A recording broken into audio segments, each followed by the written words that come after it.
Dünün dünyasından herkese merhaba. Yeni videomla sizlerle birlikteyim. Eğer ki bir spor müsabakası olacaksa, basketbol, futbol fark etmeksizin bunun için bir stada ya da spor kompleksine ihtiyaç vardır. Birçok spor kulübü kendi statlarına ve tesislerine sahiptir. Yurt dışında da, ülkemizde de bu böyledir. Hiç merak ettiniz mi?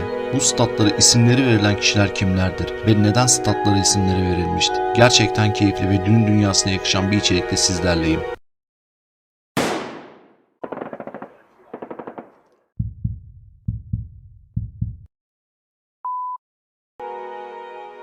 Fenerbahçe Şükrü Saraçoğlu Stadyumu ismini 5. Başbakanımız olan Şükrü Saraçoğlu'ndan almaktadır.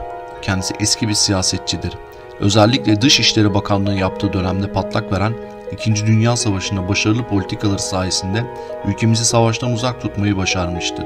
2. Dünya Savaşı'nın en hararetli döneminde ise başbakanlık görevini üstlenmiş ve 4 yıl başbakanlık yapmıştır. Şükrü Saraçoğlu ayrıca 1934 ile 1950 yılları arasında 16 yıl boyunca Fenerbahçe Spor Kulübü'nün başkanlığı yapmıştır.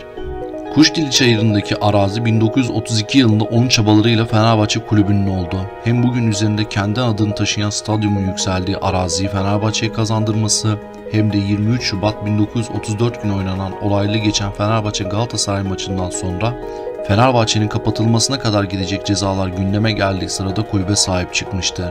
5 Haziran 1932'de çıkan yangında kulüp binası yandı.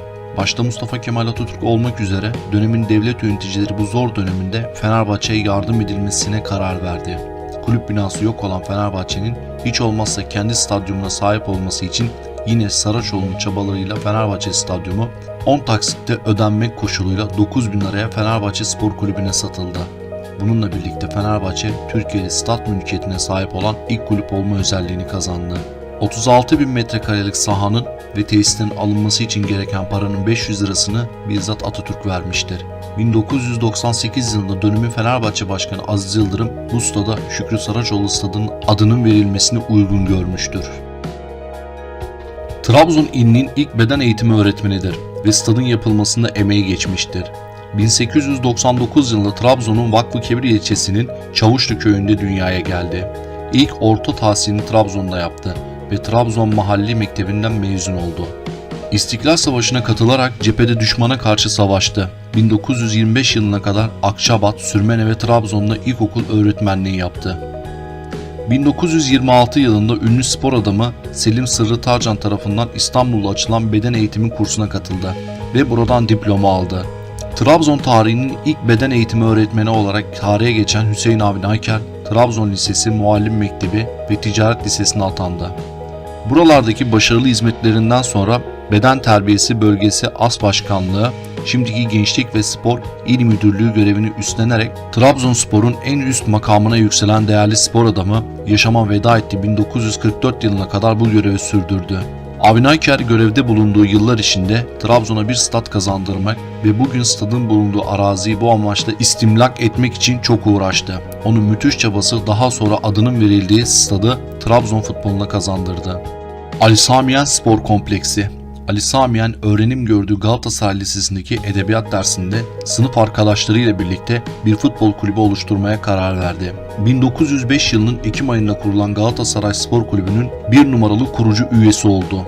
Galatasaray Mecidiyeköy'de bulunan eski stadına ve yeni stadına da geçmişe sadık kalarak Ali Samiyen adını vermişti.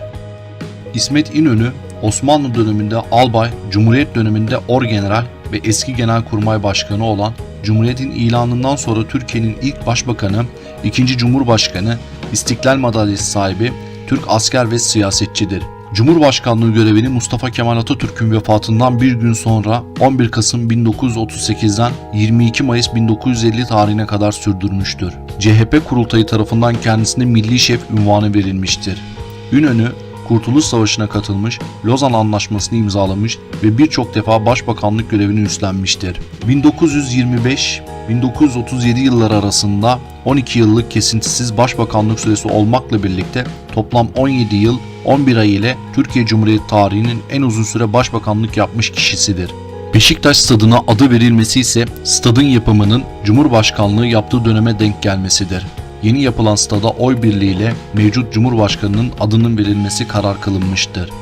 Dün dünyasından şimdilik bu kadar. Haftaya görüşünceye dek hoşça kalın.